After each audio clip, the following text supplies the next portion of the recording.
ये है ये है ये है राइजिंग सिटी, ये है राइजिंग सिटी। नाम है इसका जोधपुर, जोधपुर जोधपुर जोधपुर। हर बात निराली यहाँ, लोग निराले यहाँ। हर बात निराली यहाँ, लोग निराले यहाँ। उठते स्वर कहीं अभिनेता के, उठते स्वर कहीं अभिनेता के। पड़ती थाप ढोलक पर, ढोलक पर, ढोलक पर, ढोलक पर। थिरकते पांव जब बिन घुंघरू के, तू नाचता पूरा शहर, थिरकता पूरा शहर। बांसुरी की मीठी तान से, बांसुरी की मीठी तान से ज्यादा मीठी मुस्कान यहाँ की। कहती सबसे एक ही बात, एक ही बात। आवो आवो सा, पधारो सा, घणे मान स्वागत। आओ सा, पधारो सा, पधारो सा, पधारो सा, घणे मान स्वागत। ये है राइजिंग सिटी, ये है राइजिंग सिटी। हेलो दोस्तों, हमारा राइजिंग सिटी न जाने कितने सितारों से लगातार इसका जो आकाश है राइजिंग सिटी का, वो चमकता ही जा रहा है। राइजिंग सिटी अब केवल हमारे राजस्थान नहीं, हिंदुस्तान नहीं, बल्कि 7 समंदर पार देशों तक ऐसी प्रतिभाओं को आगे लाने की सफलता की ओर मुसलसल बढ़ता जा रहा है कि जहां हमें बहुत प्यार मिल रहा है, बहुत इज्जत मिल रही है, बहुत सम्मान मिल रहा है। आज हमारे राइजिंग सिटी में एक ऐसे ही स्टार हमारे साथ हैं जिन्होंने 2.5 घंटे तक हुए एक नाटक में बगैर किसी संवाद के, अपनी बॉडी लैंग्वेज से, अपनी अदायगी से और अपने एक्शन से एक ऐसे नाटक में किरदार निभाया। एक भी संवाद नहीं था, लेकिन ऐसा लगता है कि जैसे पूरा नाटक उनकी संवाद अदायगी के आसपास है। ये जो हुनर है, ये बहुत कम लोगों में होता है। इसके अलावा जो भी नाटक में उन्होंने किरदार निभाया, उसे बहुत शिद्दत के साथ निभाया और उसे न केवल व्यूअर्स ने, दर्शकों ने, और यहाँ तक कि थिएटर में जब भी उन्होंने अपना अभिनय किया तो लोगों ने उस किरदार को बहुत मोहब्बत दी है। अभी हाल ही उन्होंने नाटकों से सीधे एक बड़ी छलांग मारी, एक ऐसी ऊंचाई पर वो पहुंच गए हैं जहां किसी एक फीचर फिल्म में वो अभिनेता ही नहीं बल्कि सीधे नायक की भूमिका में उतर आए हैं और उसकी शूटिंग करके हाल ही कुछ दिनों पहले लौटे हैं। हमने उनसे संपर्क करके आज हमारे राइजिंग सिटी में उन्हें आमंत्रित किया। तो आज हमारे राइजिंग सिटी के ऐसे ही स्टार हैं, अभिनेता, नायक नकुल दवे। नकुल जी, आपका हमारे राइजिंग सिटी में बहुत बहुत स्वागत। धन्यवाद सर, आपका और 24 न्यूज़ का बहुत बहुत धन्यवाद। नकुल जी, ये जो सफ़र आज ऊंचाई तक पहुंचा है, यकायक तो पहुंचता नहीं है, पर बस इसके लिए कितना संघर्ष, कितनी जद्दोजहद हमें करनी पड़ती है। तो कब से आप इस ट्रैक की तरफ बढ़े हैं, यानी कोई भी एक्टिविटीज़ की तरफ बचपन से, या आपका क्या सफ़र कहाँ से शुरू हुआ? सर, ये सफ़र 2017 से शुरू हुआ। अच्छा। उससे पहले जब स्कूलों में कोई भी फंक्शन या कोई भी चीज़ होती थी तो वहाँ पर पता नहीं होता था करना क्या है, बट अगर लिस्ट आई है तो उसमें अपना नाम होना चाहिए, तो जाकर अच्छा। नाम दे देता था और कल परफॉर्म करना है, परसों परफॉर्म करना, ये चीज़ रहती थी। तो क्या परफॉर्मेंस क्या रहती थी आपकी? जैसे स्पीच देना होगा, अच्छा, या फिर कुछ कॉस्ट्यूम पहन के कृष्ण भगवान बनना हो, या कुछ भी जिससे मैं ऑडियंस से या सबके सामने जा सकूं, कुछ कर सकूं, कुछ बोल सकूं। यानी आपको कोई भी भूमिका, चाहे आपको कोई एड्रेस करना है, किसी सब्जेक्ट पे भाषण देना है जी, या फैंसी ड्रेस में भाग लेना है, तो ये सब जो स्कूल एक्टिविटीज़ थी, तो वहाँ पे जो आपका एक तैयार हुआ कैनवास, तो उस समय आपको कैसा लगता था और क्या सोचते थे आप? सर, जब स्टेज पर जाते हैं तब एक अलग सा अनुभव होता है। कि क्या उम्र रही होगी जब आपने ये शुरू किया, यानी कौन सी क्लास रही? 5th 7th 5th 6th, यानी प्राइमरी से ही जी, आपने जी, शुरू कर जी। दिया। तो वहां पर जाते थे तो एक ऑडियंस, जो आप इतने चेहरे होते हैं और वो एक चेहरे को देखती है, वो क्या कर रहा होता है, उसकी प्रतिक्रिया, और वो जब एक चेहरा कुछ करके दिखाता है तो जो ऑडियंस का जो प्रतिक्रिया होती है, जिस तरह से वो ताली बजाते हैं, जिस तरह से वो खुश होता है, तो वो चीज अपने आप में एक ऐसी हौसला देती थी कि ये चीज बड़ी अच्छी लगती थी। और वो उन दिनों में कोई ऐसा याद है आपको जिस दिन आपको लगा हो कि हाँ आज मुझे इतना बढ़िया रिस्पांस मिला है पब्लिक का?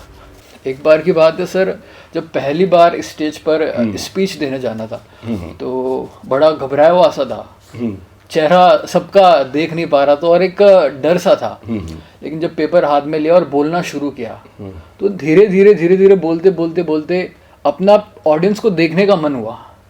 देखते देखते देखते जब वो सर स्पीच खत्म हुई तो इतना कॉन्फिडेंस आ गया कि हाँ अब मैं उन सबके चेहरों को देख रहा हूँ जो मुझे एड्रेस कर रहे हैं, उनसे मिल रहा हूँ, टीचर्स हैं उनसे मिल रहा हूँ। तो वो जो एक कॉन्फिडेंस बिल्ड हुआ उन 10 से 15 मिनट के अंदर, तो वो उसने सर बहुत सपोर्ट किया। ये जो आत्मविश्वास की एक नींव आपकी यहाँ से पड़ी, वहाँ से आपने नाटकों की दुनिया में, हालांकि फैंसी ड्रेस और इस तरह के उसमें स्कूल में भी आपने कुछ किए होंगे, एकांकी नाटक वगैरह शायद किए होंगे, एकांकी नाटक भी किए थे स्कूल में भी, जैसे प्रतियोगिता में डांस वगैरह करना, संगीत, इस तरह का इस तरह के नाटक में आपने रोल नहीं किया था। तो ये नाटकों का सफर कहाँ से शुरू हुआ? सर ये सफर 2017 से शुरू हुआ। एक्टिंग करने का, अभिनय करने का एकदम शौक लगने लगा, मन में आने लगी बहुत सारी बातें। तो कहाँ से आपने ये टीवी देख के, फिल्म देख के, या कहीं ना कहीं से आदमी के अंदर बीजारोपण होता है? सर टीवी या मोबाइल के अंदर ये चीज़ देखते थे कि इस जगह तक पहुंचे कैसे, इस चीज़ की शुरुआत कैसे की जाए। तो अधिकतर जगह पर यही मिला कि आपको शुरुआत या किसी शुरू करने से आप सबसे पहले आपको एक थिएटर ज्वाइन करना पड़ेगा, क्योंकि आपकी शुरुआत जो एक नींव होती है वो थिएटर से होती है। चलिए थिएटर की तरफ आपने हम बढ़ेंगे आगे, नींव की तरफ। बहरहाल हम ये जानना चाहेंगे कि नकुल नाम सुनते एक अलग सी इमेज दिमाग में आती है, जैसे पौराणिक युग की। क्या नाम, क्या अर्थ क्या है नकुल का, और ये आपके पेरेंट्स ने नकुल नाम ही क्यों सेलेक्ट किया? जैसे पांडवों में जो 5 भाई होते हैं उनमें से एक का नाम होता है नकुल, और शिव भगवान का भी एक नाम होता है नकुल। वाह, तो शायद यही सोचकर तो माता पिता ने नाम रखा। वो तो लग रहा है कि आपके अंदर वो शक्ति है। तो वो 17 में जब आपने ज्वाइन किया थिएटर, तो सबसे पहले आपने क्या वर्क किया थिएटर एंट्री के बाद? सर सबसे पहले शुरुआत हुई थी, मैं गया था बच्चों की वर्कशॉप जहाँ बच्चों के प्ले होते हैं। तो सबसे पहले मेरे डायरेक्टर से वहीं पर मुलाकात हुई थी। तो वहाँ पर मैंने जाकर देखा कि किस तरह से सेट डिज़ाइन होते हैं, किस तरह से कॉस्ट्यूम डिज़ाइन होती है, कैसे रिहर्सल होती है। तो ये सारी चीज़ें मतलब मैं देखकर वहाँ रुक गया कि इस तरह से जिस चीज़ को मैं करना चाह रहा था वो चीज़ें इस तरह से होती है। कितने दिन की वर्कशॉप थी वो सर 1 महीने की वर्कशॉप होती थी और उसके बाद उन बच्चों का शो होता था। वो आपके कितना काम आई आगे चल के? सर वो मेरे लिए बहुत ज़्यादा काम आया, क्योंकि उस वक्त जो इंसान अभिनय करने के वक्त वो खुल जाता है, लेकिन उससे पहले जब वो अभिनय की दुनिया में नहीं होता है, वो एक बहुत बंदा, एक उसको हर जगह शर्म तो आती है। अक्सर नकुल हम देखते हैं कि वर्कशॉप के बाद एक उसमें जो एक ड्रामा होता है कंपोजिट, जो वर्कशॉप में तैयार किया जाता है, तो उसको भी एक्ट किया गया। जी, वो क्या था ड्रामा? सर वो एक राजा रानी की कहानी थी। तो और एक छोटे बच्चे, गरीब बच्चों की कहानी थी। तो उस तरह से 2-3 अलग अलग शो को तैयार किया गया था। तो मेरे लिए ये सबसे अच्छा प्लस पॉइंट रहा कि मुझे 1 महीने के दौरान 2 से 3 अलग अलग नाटकों को कैसे तैयार किया जाता है। एक नाटक राजा रानी जो एकदम बिल्कुल अलग, और एक परिवार की कहानी। तो ऐसे 2-3 तरह के अलग अलग पार्ट में 2 से 3 शो हुए थे। तो पहली बार के लिए मेरे लिए बहुत बड़ा उसने काम किया कि मुझे देखने को मिला इतनी सारी चीज़ें। चलिए नकुल, ये तो एक वर्कशॉप जिसने आपकी नींव को मजबूत किया, और पहला आपके जीवन का पहला जो आपका बिल्कुल सक्सेस कह सकते हैं, या एक बड़े स्टेज पे आपका एक तरह से लॉन्चिंग समझिए, जे किरदार है, जे अभिनेता, वो क्या था? सर वो मेरा सबसे पसंदीदा नाटक है और सबसे लोकप्रिय नाटक है रैगिंग। हाँ, रैगिंग तो हमने भी आपका देखा है और बहुत आपने बहुत ज़बरदस्त किया था, लेकिन उससे पहले रैगिंग आपका पहला ही था। सर उससे पहले मैंने एक शो किया था जिसका नाम था सजन रे सांच मत बोलो। सजन रे सांच मत बोलो। अच्छा, ये फुल लेंथ प्ले था? ये फुल लेंथ प्ले था। इसमें मेरा एक छोटा सा किरदार था। हाँ, कोई बात नहीं, छोटे छोटे किरदार से आदमी आगे बढ़ता है। तो उसमें आपको क्या रिस्पॉन्स क्या मिला पहले? सर उससे पहले मैंने अभिनय के बारे में इतना जाना नहीं था, उसको इतना गहरा नहीं समझा था।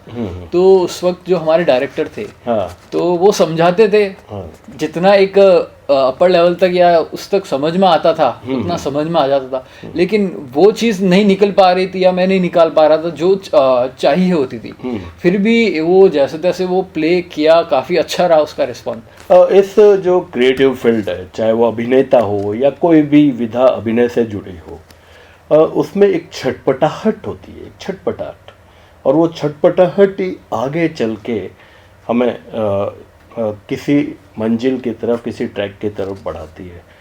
तो आपकी ये जो छटपटाहट है वो बढ़ती गई, कम होती गई या नॉर्मल होती गई, या क्या रहा उसके बाद में सजन रे के बाद? सर सजन रे के बाद ये रहा कि जो कर लिया उससे एक मन में लगा कि मैंने कितना किया है और कितना नहीं किया है। बेशक उस वक्त मुझे इतना अभिनय के बारे में इतना बड़ा है वो चीज़, लेकिन मुझे उसके बारे में कोई जानकारी नहीं थी। लेकिन मैंने जितना किया, स्टेज पर गया वो किया, लेकिन मेरे को लग रहा था हाँ मैंने किया है। लेकिन एक होता है ना एक एक्सट्रीम लेवल वाला चीज़, तो वो लग रहा था मेरे में क्या कमी रह रही है, क्या कमी रह रही है। कोई भी स्टोरी जो आपको डायरेक्टर बताते हैं या जिस किसी प्ले में आप काम करने जा रहे होते हैं, उसमें आपको किरदार बताया जाता है। उस किरदार को डायरेक्टर भी एक बताता है कि आपको इस किरदार में ऐसे उतरना, ऐसे जीना है। लेकिन बावजूद उसके हमने देखा है कि जो अभिनेता सक्सेस की तरफ बढ़ते हैं वो सब बातें सुनकर अपना एक इम्प्रोवाइजेशन भी करते हैं और अपना एक मानसिक होमवर्क भी करते हैं। आप क्या सोचते हैं इस बारे में? सर हर चीज़ की क्या कहते हैं उसे, हर चीज़ की मेहनत या हर चीज़ का प्रयास या मेहनत हर चीज़ में करनी होती है। उसकी जितना अभ्यास करोगे उतना ज़्यादा। सपोज आप एक नाटक के पहले दिन गए, आपको आपके डायरेक्टर ने समझा दिया, आपको लाइंस दे दी, स्क्रिप्ट दे दी, बावजूद उसके आप क्या ऐसा मानसिक होमवर्क करते हैं कि अपने उस किरदार को थोड़ा सा और आपका नकुल, आपका अभिनेता उसमें बोले और अगले दिन डायरेक्टर कहे वाह हमें ये चाहिए, तुमने बहुत अच्छा, ऐसा क्या आप करते हैं? सर सबसे बड़ी चीज़ होती है कैरेक्टराइजेशन। जब हमें कोई स्क्रिप्ट मिलती है या चाहे वो नाटक की हो, फिल्म की हो, कुछ भी हो, तो सबसे पहले हम उसको पढ़ते हैं कि वो कैरेक्टर क्या है, उसके बारे में, उसकी बातचीत का तरीका, क्योंकि बातचीत से ही इंसान की पहचान होती है। तो जब कैरेक्टर के डायलॉग आते हैं उन चीज़ को उसको पढ़ना और उसके बाद उसके बारे में सोचना, फिर सबसे बड़ी चीज़ होती है उसको विजुअलाइजेशन करना, माइंड के अंदर उसकी इमेजिनेशन बनाना कि वो किस तरह से करना। तो जब हम प्रैक्टिस भी करते हैं तो 2 से 3 बार 5 बार के बाद वो चीज़ निखर के आती है। तो माइंड में भी जब हम प्रैक्टिस करते हैं कि ये चीज़ डायलॉग इस तरह से बोलेगा, ये डायलॉग डिलीवरी इस तरह से करेगा, ये अपनी इमोशन को उस तरह से थ्रो करेगा, तो 3 से 4 बार माइंड में सोचते हुए उसको अप्लाई करते हुए फिर करते करते वो एकदम वो ऐसी नेचुरल लगने चीज निकल जाती है कि सामने वाले को देखकर वो आपका होमवर्क वहाँ बोलता है, इम्प्रोवाइजेशन आप करते हैं उसमें। बिल्कुल। चलिए, आपकी एक सह अभिनेत्री हैं जिन्होंने मंच पे आपके साथ काम किया है और अभी वर्तमान में मुंबई हैं और फिजियोथेरेपिस्ट भी हैं और अभिनेत्री भी है, कुछ फिल्मों में भी उन्होंने काम किया। डॉक्टर अंकिता पटेल हमारे साथ जुड़ गई है। डॉक्टर साहब, आपका बहुत बहुत स्वागत है। और नकुल हमारे साथ है, क्या कहना चाहेंगी? और नकुल की ही तरह ग्रास रूट्स आर्ट सोसाइटी की स्टूडेंट भी हूँ। सबसे पहले तो मैं नकुल को बहुत बहुत बहुत शुभकामनाएं देना चाहूँगी कि उसने एक बहुत ही बढ़िया फिल्म की है, उसमें उसने लीड रोल किया है और बहुत ही अच्छा काम किया है, और जो कि उसे रैगिंग के थ्रू मिला था। रैगिंग हमारा एक प्ले है जिसमें मैंने माँ का रोल किया था, नकुल ने बेटे का रोल किया था, और प्रमोद सर के इस प्ले ने हम दोनों की लाइफ बदल दी है। मैंने इससे ही अपने थिएटर की शुरुआत की थी। इस रोल पे हमने कुछ 8-9 महीने तक रिहर्सल की थी, और उस रिहर्सल के दौरान प्रमोद सर ने हमें इतनी चीज़ें सिखाई, इतना ज्ञान दिया, हमें इतनी प्रैक्टिस की, हमें वो कैरेक्टर कैसे प्ले करना है, कैसे काम करना है, कैरेक्टर में घुस जाना है, वो सब हमें उस प्ले की वजह से मिला था। तो मैंने भी आगे चल के वॉशिंग मशीन जो फिल्म थी वो की, जो कि इंटरनेशनल लेवल पे रिकग्नाइज हुई, और नकुल ने भी उसी प्ले के दौरान जितनी भी चीज़ें सीखी उसने अपनी इस फिल्म में यूज़ करी। और नकुल शुरू से ही बहुत ही मेहनती है। उसने अपने इस टीचिंग वाले दौरान जब वो सर के साथ में काम करता था, वो हमने वीडियोस बनाता था और वो मुझे और सर को भेजा करता था, और फिर हमसे पूछता था कि ये मैंने कैसा किया, क्या ये कैरेक्टर अच्छा लगा आपको, मेरे इमोशंस समझ में आए। मतलब वो दिलो जान लगा के अपना काम करता है, और आज वही सब चीज़ें उसके काम आई और वो इतनी सफलता पा रहा है। Many congratulations Nakul, all the best for your future. Thank you Ankita ji, thank you. Nakul, चलिए अब यहाँ से आपने जो एक पहला नाटक किया, एक छोटा सा रोल किया, एक बड़ा जिसमें आपको एकदम बूस्ट अप हुआ हो, वो क्या था? वो था सर नाटक रैगिंग। हाँ। पहले शो के बाद मुझे और सीखना था, लेकिन मैं कहाँ सीखूं वो चीज़ हो रही थी। तभी जो मेरे डायरेक्टर सर है उनका एक मैसेज आया कि गर्मी की छुट्टियां लग रही है और वर्कशॉप स्टार्ट होने वाली है। वाह। तो वो चीज़ देखते ही तो मतलब कि हाँ फाइनली वर्कशॉप स्टार्ट हो रही है, अब मुझे सीखने को मिलेगा। तो मेरे जो सर है प्रमोद वैष्णव जी, मैं उनके पास वो जैसी वर्कशॉप का देखा और मैं चला गया उनके पास। उसके बाद जाने के बाद सर मैंने उनको कहा कि अब मुझे वर्कशॉप लेनी है, मुझे और सीखना है इसके बारे में, एक्टिंग के अंदर और क्या होता है, अभिनय को किस तरह से सर आप जैसे सिखाएंगे मेरे को सीखना है। तो बस वहाँ से मैंने उनकी वर्कशॉप स्टार्ट की। उस वर्कशॉप में आपको उन्होंने नायक की भूमिका कैसे दी? क्या आपने वर्कशॉप की मेहनत देख के, या उन्होंने किरदार पहले आपको अलॉट किया, कुछ और लोगों को भी किया होगा, वो क्या रहा, वो घटना क्या थी, वो मोड़ क्या था? सर वो घटना कुछ इस प्रकार की थी कि हम गए वहाँ पर, वहाँ जाकर उन्होंने जो हमसे वर्कशॉप में जो एक्सरसाइज करवाई, तो वहाँ पर जिस प्रकार की एक्सरसाइज वगैरह थी जिनकी शुरुआत हुई, तो वो सर मतलब होता है ना जीवन में पहली बार, तो वो सारी एक्सरसाइज जीवन में पहली बार जिस तरह से कर रहे थे, तो वो समझ में नहीं आ रहा था क्या हो रही है, लेकिन दिल और दिमाग ने कहा कि जिस फ्लो में हम जा रहे हैं उसको जाने दो। और मेरे सर ने भी यही कहा था कि तुम जब इस प्रोसेस में हो तब इसके आगे और पीछे के बारे में मत सोचना, बस उसके प्रोसेस को करते जाओ, उसके बाद अपना आप रिजल्ट निकलता रहेगा। तो वो वर्कशॉप दिन ब दिन वर्तमान में जीना और अभी आप क्या करें उसमें जीना। जी। तो वो क्या किरदार था और उस किरदार की डिमांड क्या थी? सर उस किरदार की डिमांड जब मैंने पढ़ी, जब मैंने सुनी, तब जिस तरह से उस वक्त मैं इतना बड़ा कोई मतलब काफ़ी एक्सपीरियंस या कुछ नहीं हुआ था, मैं बस उस फ्लो में था।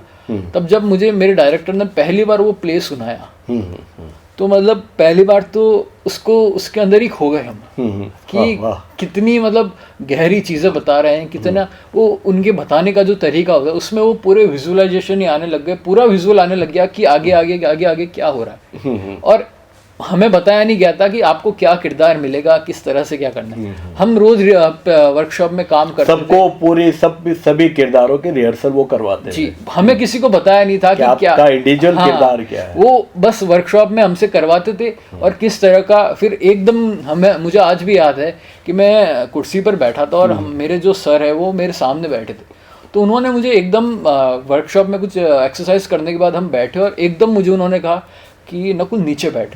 वाह। मैं नीचे बैठा। फिर उन्होंने मुझसे कहा कि अपने हाथ घुटनों पर रख और देख तू घबरा रहा है, तुझे कुछ हो रहा है। वाह। तो मुझे कुछ समझ में नहीं आया, लेकिन वो चीज़ थी कि कहा है जो करना है, तो उन्होंने कहा और मैं वहाँ पर नीचे बैठकर घबरा रहा हूँ। अब वो मुझे पीछे से एक्शन मतलब बता रहे हैं कि अब आंखें तू ऐसा हो रहा है, तू ऐसा हो रहा है, तेरे सामने कुछ लोग जा रहे हैं। आगे बढ़े उससे पहले हम चाहेंगे कि वो घबराहट का एक्शन हमारे व्यूअर्स को भी आप बताओ थोड़ा सा, ताकि आपके अभिनय की एक झलक हम देख सके। सर वो उस तरह से होता था कि हमें बताते थे कि अब कोई तुम्हारे सामने आ गया है या इस तरह से, तो वो पूरा घबरा के सामने हर जगह देखना होता था कि कौन है, कौन है वहां पर, कौन है, कौन है, कौन है। तो उस तरह से सर हमें बताते थे कि वो आया है। तो उसमें मैं पूरा खो गया, पहली बार की चीज़ थी और मैं खो गया। और जब सर ने वो सीन कहा कि ओके, तब मेरी सांस फूलने लगी और मैं एकदम उस जोन से बाहर आया। मैं पता नहीं किस जोन में घुस गया था, तो उस जोन से मैं बाहर आया और मुझे सर ने कहा 2 मिनट कुर्सी पर बैठ। लेकिन निकुल, उसमें पूरे नाटक में चूंकि उसका एक मैं भी दर्शक रहा हूँ, तो उसमें कहीं भी कोई भी डायलॉग आपने नहीं बोला। जी सर। लेकिन ऐसा लगा आप लगातार डायलॉग बोल रहे हैं। तो ये कैसे संभव हुआ आपको? क्या होमवर्क करना पड़ा उसमें उतरने सर? इसके लिए बहुत बहुत मेहनत लगी। जब हम रिहर्सल पर जाते थे, तो रिहर्सल स्टार्ट होने से पहले का माहौल अलग होता था, रिहर्सल के बीच का माहौल अलग होता था और रिहर्सल के बाद का माहौल अलग होता था। रिहर्सल से पहले हमें पूरा माइंडसेट बना दिया जाता था कि किस तरह से होता है, और जो हमारे सर है वो इस तरह से बातों बातों में आपको बता देते आपको पता भी नहीं चलता। और जब रिहर्सल होती तो उससे जो 1.5-2 घंटे का जो टाइम पीरियड होता है, उसमें सब जितने भी, चाहे वो म्यूजिक वाला हो, चाहे वो लाइटिंग वाला हो, चाहे सारे दूसरे आर्टिस्ट हो, वो उस शो में खो जाते हैं। थोड़ा सा थीम आप बताएंगे कि उसकी रैगिंग की थीम क्या है? नाम से तो जाहिर होता है।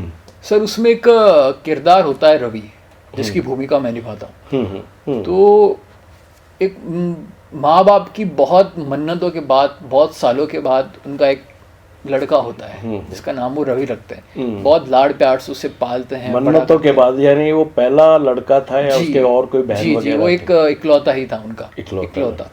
तो बहुत उनको प्यार से रखने के बाद बहुत प्यार करते थे उसके माँ बाप। उसको कॉलेज भेजते हैं, और जब माँ बाप के लिए सबसे लाइफ का एक बहुत बड़ा मोमेंट होता है जब उनका बच्चा कॉलेज जाता है। तो उसी तरह से हमारे प्ले में भी, मैं जब पहला दिन होता है कॉलेज का, बड़ा खुशी से इधर उधर माँ ये वो करके जाता हूँ, दोस्त बुलाते हैं, तो उस तरह से मैं कॉलेज जाता हूँ। कॉलेज में मेरे साथ रैगिंग हो जाती है, जो कि शो के अंदर दिखाई नहीं जाती है। वाह क्या बात। रैगिंग होने के बाद मैं घर आता हूँ, और उसके बाद एक रैगिंग होने के बाद सर, एक बच्चा ही नहीं, उसका जो परिवार, उसके सराउंडिंग में जो जितने भी लोग होते हैं, उनके साथ क्या बीतती है, उनकी क्या हालत होती है, पेरेंट्स, दोस्त, सब चीज़ें किस तरह से वो बिगड़ जाती है, क्या मतलब किस तरह से उस चीज़ का निकल। रैगिंग नाम ही है बस, बाकी पूरी दर्दनाक स्टोरी वो। उसके बाद वो बताया जाता है कि उस एक हादसा अगर बच्चे के साथ हो जाता है, तो उसके बाद उसके माँ बाप के साथ, दोस्तों के साथ क्या होता है, और वो एक माँ बाप का सपना था। और बहुत से लोग मोटिवेट करते हैं पर वो मोटिवेट नहीं होता है। तो उस तरह से उस शो का और एक बिखरा हुआ लड़का जिसके सपने टूट गए, और वो माँ बाप उसको रोज उस तरह से टूटता हुआ देख रहे हैं, क्योंकि उसके बाद वो एक सदमे में चला जाता है। और उस सदमे में ही पूरा शो फिर निकलता है। वो बैठा बैठा गुमसुम सा एकदम जिंदा लाश की तरह हो जाता है। वो सदमे की जो आपने उस किरदार में जो आप उतरे, वो हमारे भी दिल में अब तक छाप लगी हुई अंकित है। और इसीलिए हमने कॉल कर दिया था। आपके डायरेक्टर हैं प्रमोद जी वैष्णव। प्रमोद जी, आपका बहुत बहुत स्वागत है, और आपका सबसे प्यारा स्टूडेंट आपके सामने है, क्या कहना चाहेंगे? कहते हैं कि मेहनत से कुछ भी हासिल किया जा सकता है। ये बात हालांकि कहानी में सुनी थी, ऐसा देखने का मौका बहुत कम मिलता है, क्योंकि आजकल हम हर जगह शॉर्टकट अपनाते हैं। मेहनत से मतलब हमारा नाता धीरे धीरे कम होता जा रहा है।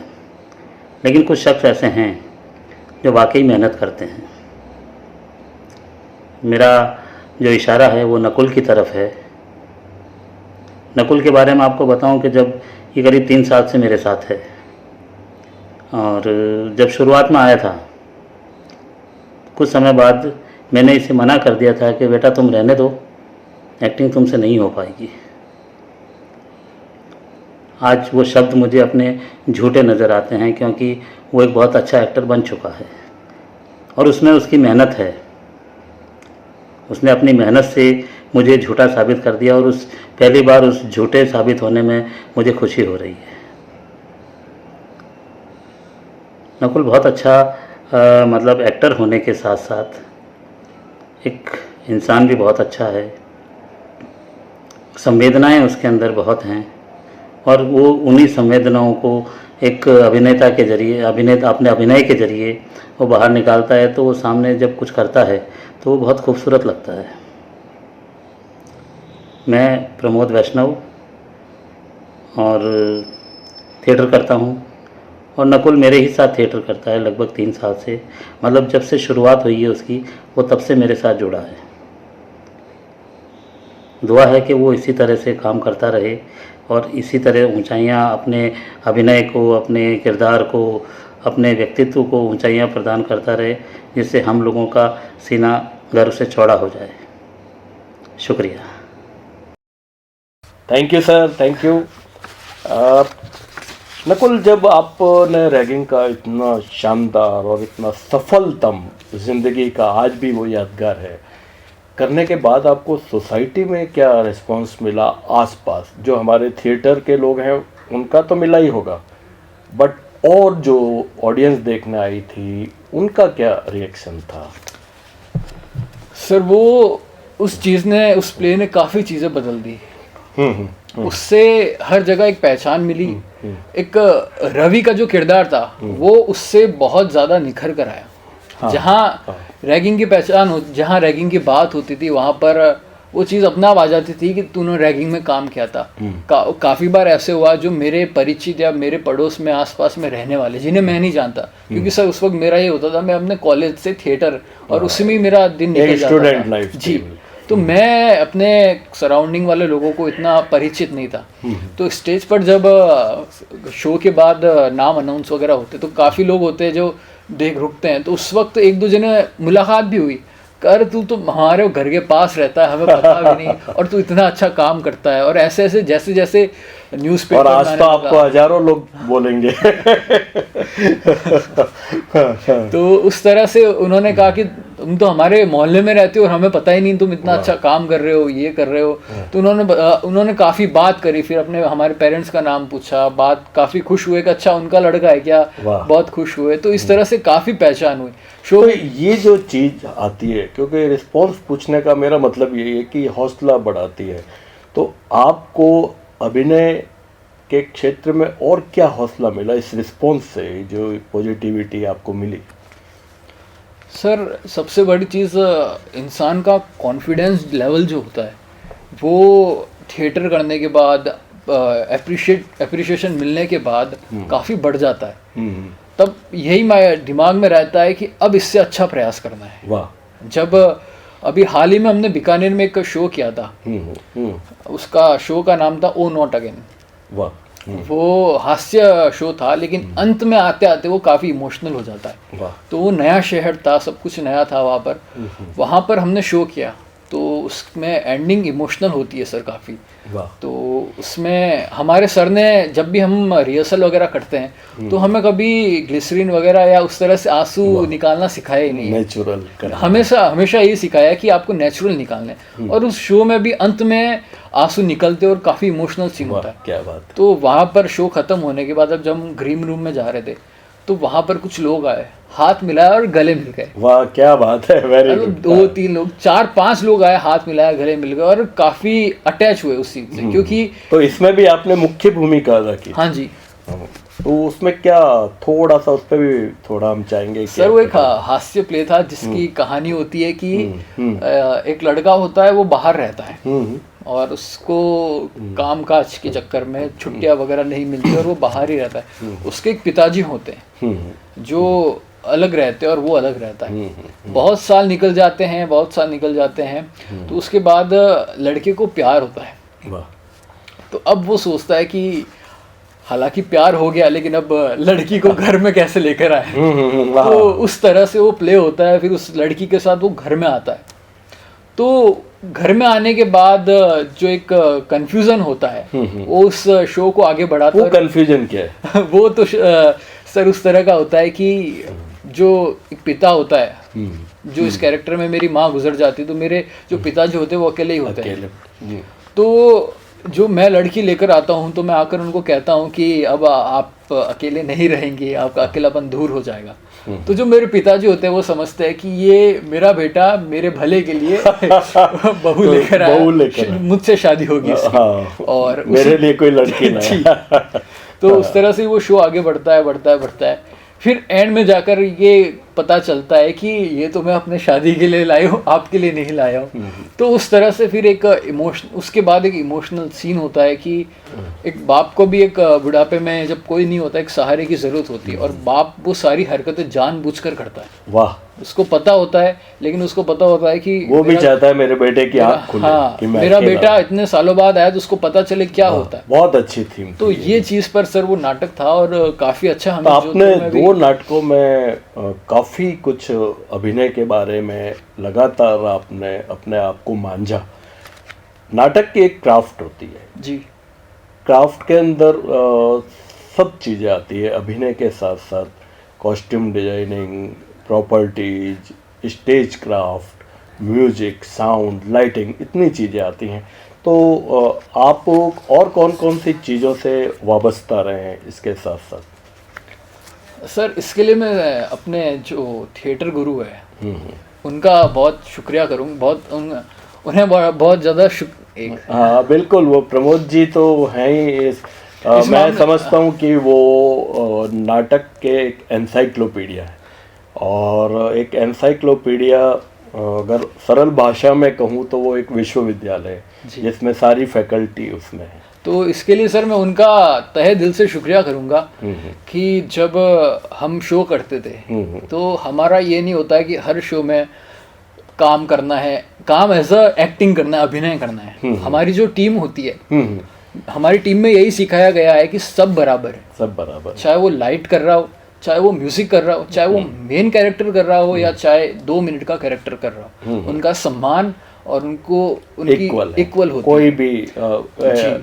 सुपीरियरिटी कॉम्प्लेक्स कहीं नहीं। तो जैसे मैंने काफ़ी उनके साथ काम किया है, तो मैंने जितना भी काम किया है बतौर आर्टिस्ट नहीं, मैंने उनके साथ बतौर एक्टर नहीं, उनके साथ मैंने एज अ लाइट का भी काम किया है, मैंने म्यूज़िक का भी काम किया है। काफ़ी शोज़ में उनके मैंने म्यूज़िक दिया है, पूरा उनका म्यूज़िक तैयार किया है। तो ये सारी चीज़ें सर मैंने इनके साथ सीखी कि आपको इवन वो किस तरह से मेकअप करते हैं, मेकअप की जो एक छोटी छोटी बारीकियाँ होती है। एक 19 से 20 साल की लड़की को आप 40 से 50 साल का किरदार किस तरह निभाते हो और उसके लिए चेहरे पर किस तरह से मेकअप होता है, वो मैंने सीखा, वो उन्होंने मेरे को बताया। जब वो करते थे तो बताते थे कि देख इस तरह की यहाँ झुर्रियाँ होती है, तब वो एक चेहरा ओल्ड दिखता है। मैं समझता हूँ कि इसके लिए आप कोई भी प्रोफेशनल आदमी को नहीं बुलाते थे अपने नाटकों में, हमेशा खुद ही सीखा हुआ काम। जी, हमारे सर ही मोस्टली सबका मेकअप करते थे, उनके बाल सफेद करना, पूरा डिजाइनिंग,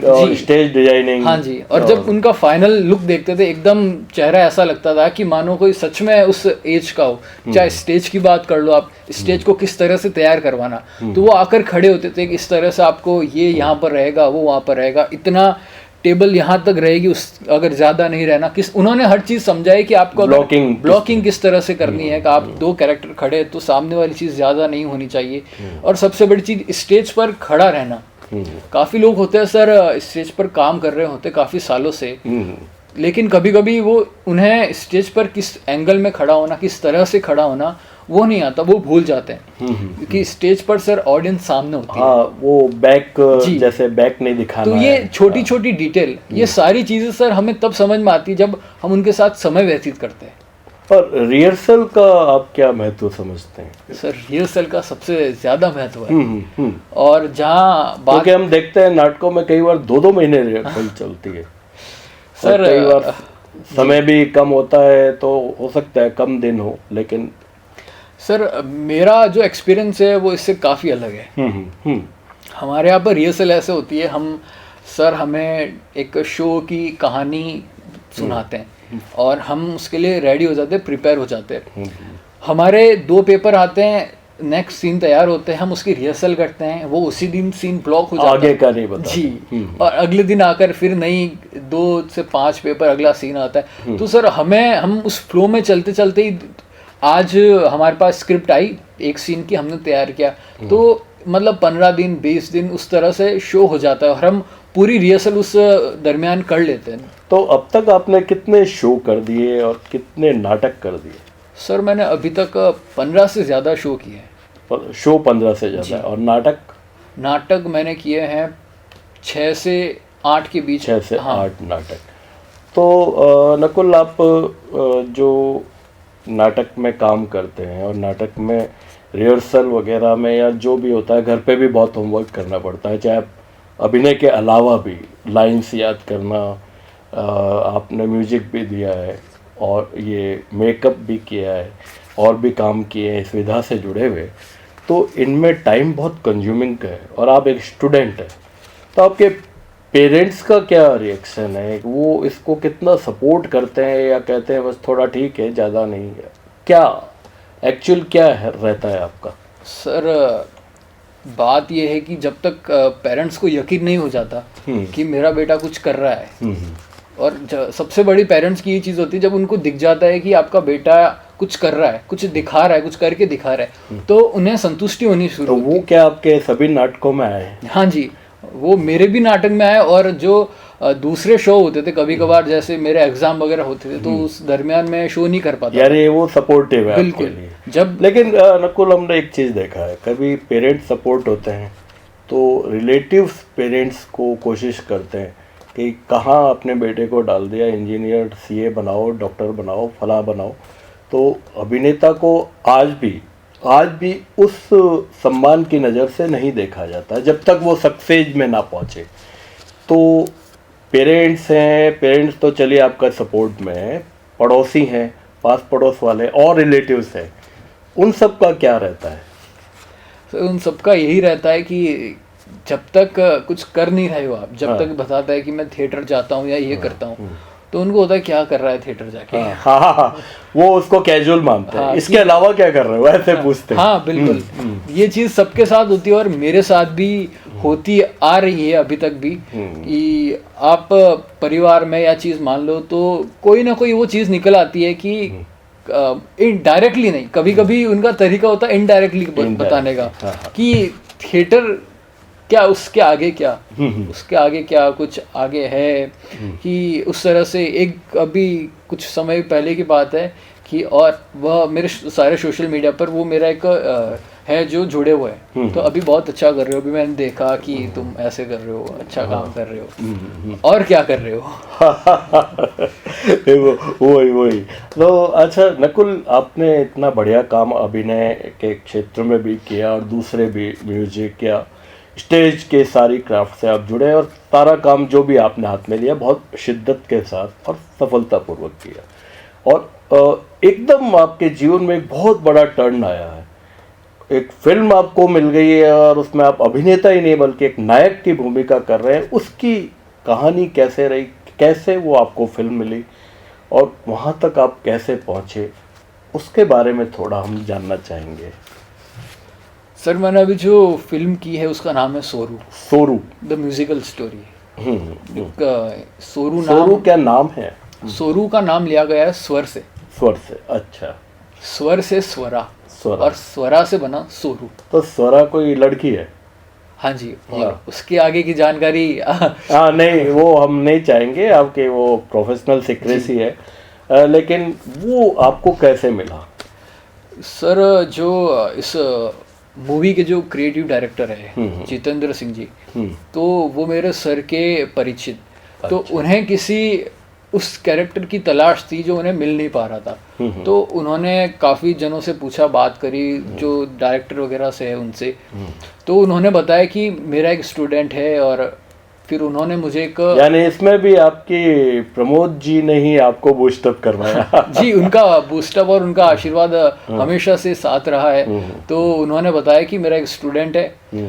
फिर मेरे पास कॉल आया कॉल आके उन्होंने मुझसे ऑडिशन वगैरह जो स्क्रिप्ट वगैरह होती मेरे बारे में जानकारी ली और उसके बाद मुझसे ऑडिशन मांगे।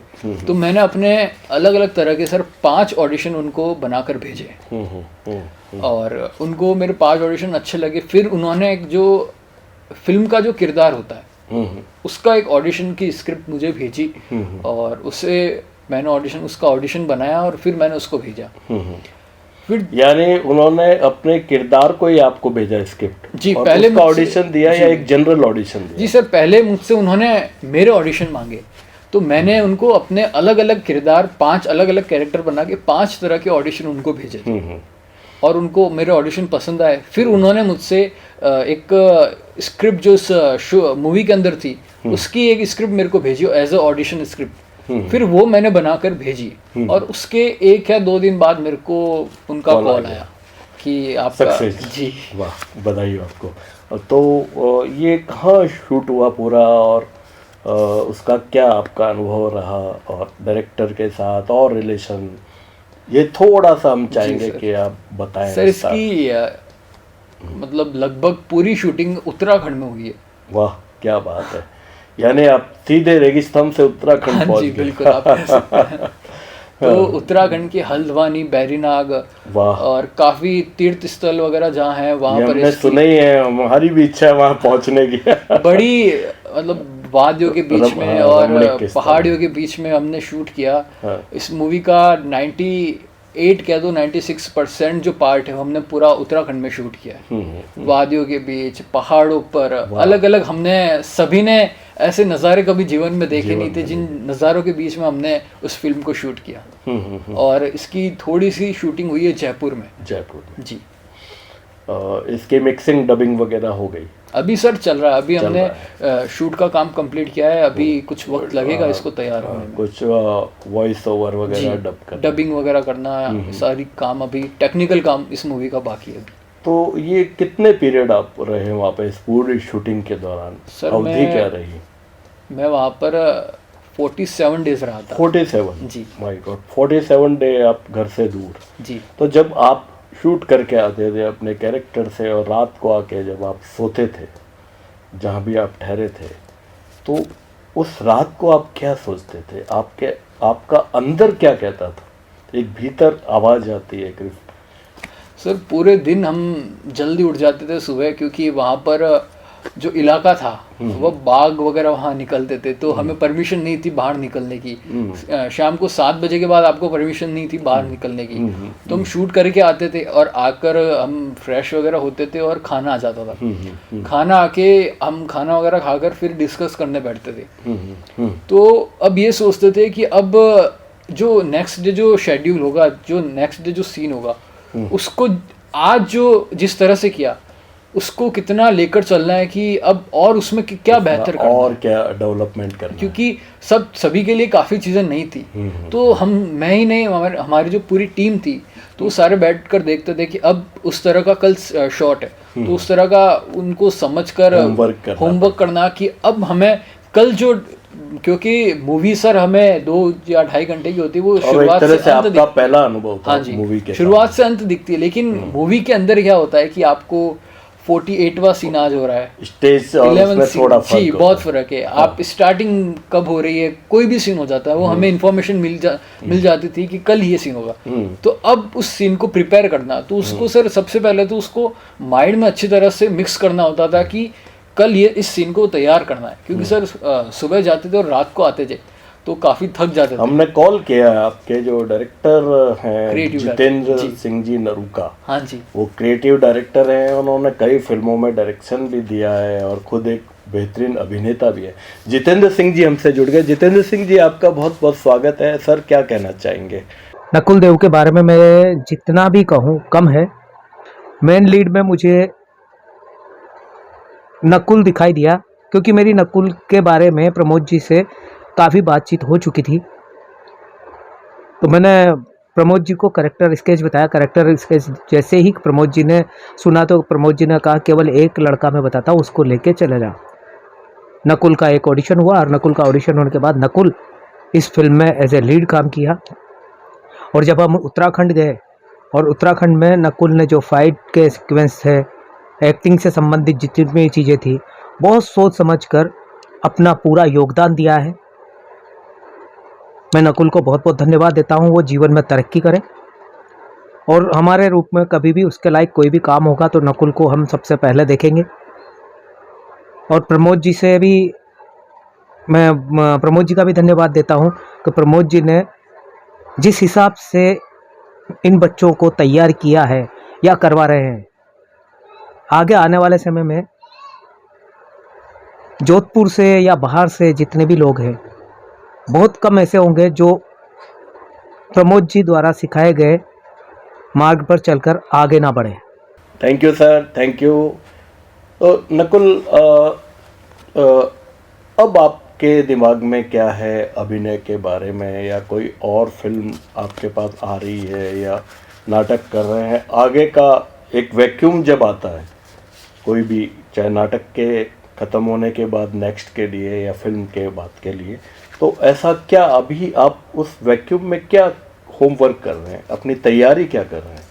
सर जैसे मैंने काफ़ी साल थिएटर किया और उसके बाद जब मैंने ये फिल्म करी है तो थिएटर की नॉलेज और जो मुझे नॉलेज इस फिल्म के दौरान मिली तो उसको सर मिक्सअप करके जो चीज़ समझ में आती है और जब आप अप्लाई करते हैं तो वो सर पता चलता है कि बहुत गहरी गहरी बातें हैं। किस तरह से आप एक शो में क्या करते हो और किस तरह से फिल्म में क्या करते हो, और ये चीज़ समझ कर सर जब आप दूसरे पड़ाव पर जाते हो तो उस चीज़ में सर बहुत फ़र्क आ जाता है। तो जब मैं अपने जो गुरु हैं उनसे और मैं उनके साथ जुड़ा रहता हूँ कि अब अगले कौन से प्ले करना है, किस तरह से करना है।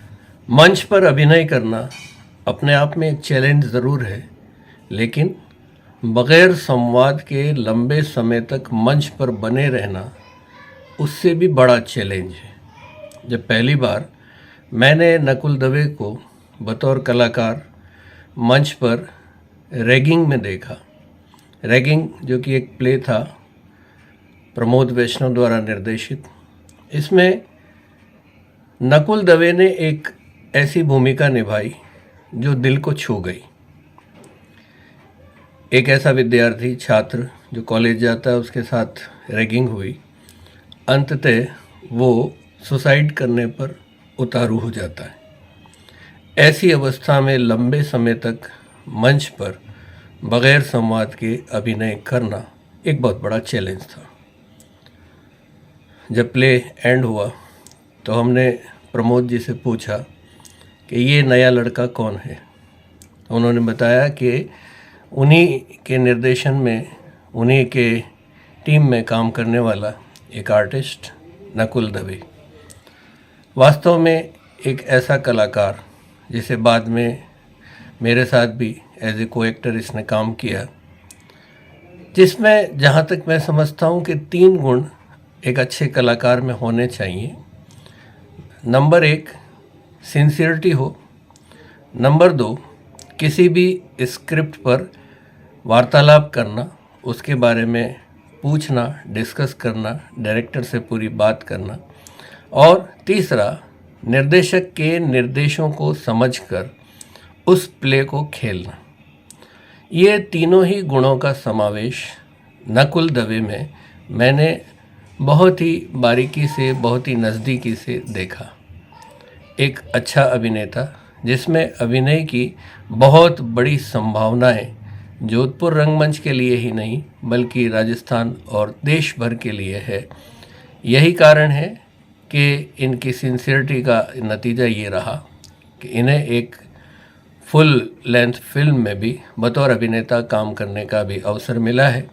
फिल्म अभी रिलीज़ नहीं हुई, रिलीज़ होगी तब हम इनकी अभिनय क्षमता के इस पार्ट को भी देखेंगे। मेरी पूरी शुभकामनाएं हैं नकुल दवे के साथ कि इनका भविष्य उज्जवल हो और रंगमंच को एक अच्छा कलाकार प्राप्त हो, लंबे समय तक ये मंच पर बने रहें। नकुल जी, आपकी एक और प्रतिभा की हमें जानकारी है कि आप कविताएं भी बहुत अच्छी लिखते हैं, तो हम चाहेंगे कि हमारे दर्शकों को एक कविता भी आप सुनाएं। जी सर। सर मेरी कविता इसी उतार चढ़ाव को लेकर और एक मोटिवेशन के तौर पर मैंने लिखी थी। उसका नाम था शुरुआत तो कर तू। शुरुआत तो कर तू, कुछ दूर तो चल तू। वाह। क्या बात है। शुरुआत तो कर तू, कुछ दूर तो चल तू, अपने सपने की पोटली की गांठ बांध ले कस के। वाह, अपने सपने की पोटली की गांठ बांध ले कस के, क्योंकि रास्ते में बहुत मिलेंगे अपने, वाह, जो क्या होंगे बात। सिर्फ नाम के अपने। बहुत अच्छे, बहुत अपनी हिम्मत को बना अपना, वाह, अपनी हिम्मत को बना अपना, अपनी हिम्मत को तोल इस दुनिया के तराजू में, वाह, अपनी हिम्मत को तोल इस दुनिया के तराजू में, फिर देख ये हिम्मत बड़ी या किस्मत, क्या बात है, क्या बात फिर देख ये हिम्मत बड़ी या किस्मत। रास्ते में तू झुकेगा भी, है। वाह, तू रुकेगा भी, वाह, तू निराश भी होगा, वाह, और तेरे पाँव भी डगमगाएंगे, वाह, वाह, लेकिन तू क्या कभी रुकना मत। वाह, आएगी फिर एक नई सुबह, तो बस अपने मन की लौ को जगाए रख। वाह, फिर क्या देख बात। वो सपना भी तेरा होगा, वो रास्ता भी तेरा होगा, और वो कारवा भी तेरा होगा। बस तू शुरुआत तो कर। वाह, वाह, वाह, क्या बात है। आपने तो जो एक मोटिवेशनल कविता है, और उन सभी अभिनेताओं के लिए जो इसमें है, आपका हर, चाहे वो म्यूजिक का हो, एक्टिंग का हो, राइटर हो, सबकी एक थीम होती है, एक ड्रीम होता है। ड्रीम की आपकी ड्रीम थीम क्या है कि मुझे एक दिन ये ज़रूर यहाँ तक पहुँचना है, चाहे फिल्म के लिए हो या कोई और हो, क्या आपका ड्रीम है? सर ड्रीम जिस तरह से हर एक एक्टर की लाइफ में एक मुकाम ऐसा आता है कि जो अपनी छाप छोड़ देता है। जिस तरह से आप सभी ने मेरे एक नाटक रैगिंग को इतना प्यार दिया, तो मैं अपनी निरंतर प्रयास से काम के ज़रिए एक ऐसे मुकाम पर पहुंच जाऊं जो उस मुकाम के ज़रिए जितने दुनिया में या जितने भी चाहने वाले, जितने भी देखने वाले हैं, उन सबको वो एक दिखे कि हाँ उस किरदार को सुनते ही मेरा चेहरा आए, या उस मेरे चेहरे को सुनते ही उस किरदार का वो किरदार दिखे। तो मैं चाहता हूँ कि सर वो एक हर किसी के लाइफ में जो एक सपना होता है, हर अभिनेता की लाइफ में, कि उसको एक ऐसा काम करना है जो सालों साल उसके रहे, चाहे वो ना रहे, उसके बावजूद भी वो याद रहे। हालांकि आपने अपनी कविता से और इन बातों से हमारी युवा पीढ़ी को काफ़ी बड़ा संदेश दिया। फिर भी हम चाहेंगे कि 2 लाइन में, जो एकदम थिएटर ज्वाइन कर रहे हैं और बहुत बड़ा सीधे बॉलीवुड का सपना देखते हैं, और वो वहाँ जाकर फिर उन्हें काफ़ी स्ट्रगल करना पड़ता है, कई बार निराश होकर भी लौटते हैं, उन लोगों को आपका क्या मैसेज? हम चाहेंगे हमारे व्यूअर्स, ऐसे यूथ को आप एक मैसेज दें। हम सभी को सपना देखना पसंद होता है और सपने देखने भी चाहिए, लेकिन सपना देखना और उसको सच करने के लिए हमें बहुत मेहनत करनी पड़ती है। वाह। तो जिस तरह से बॉलीवुड में या काम करने का हम सपना देखते हैं, तो उसकी शुरुआत कैसे होती है? अगर हमें वो सपना पूरा करना है तो उसकी शुरुआत कहाँ से होती है? जैसे अभिनय की शुरुआत होती है थिएटर से। और जब मुझे भी ये चीज़ दिमाग में आई थी तो मैंने भी सबसे पहले थिएटर ज्वाइन किया था, और मुझे थिएटर करते हुए 5 साल हो गए, और अब मुझे ये मूवी मिली है। तो शॉर्टकट जैसी कोई चीज़ नहीं होती है, आपको निरंतर प्रयास करना होता है। बिल्कुल। 5 सालों के बीच में कोविड भी आया, काफ़ी चीज़ें आई जिन्होंने रोकने की कोशिश करी, हालात भी काफ़ी वक्त तक साथ नहीं दे रहे थे, लेकिन आपको निरंतर काम करना रहता है, और अगर आप मेहनत कर रहे हो तो आपको सफलता ज़रूर मिलेगी।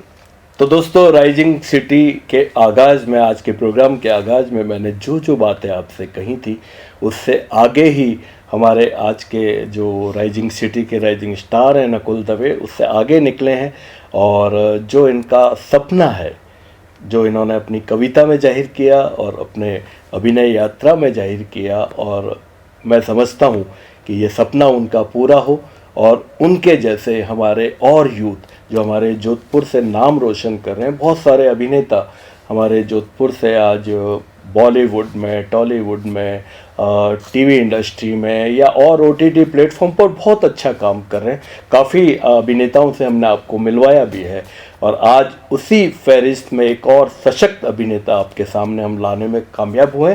तो इसके लिए मैं राइजिंग सिटी की तरफ से, हमारे 24 न्यूज़ चैनल की तरफ से आपका बहुत बहुत शुक्रिया अदा करता हूं कि आप हमारे इस छोटे से बुलावे पर यहाँ आए।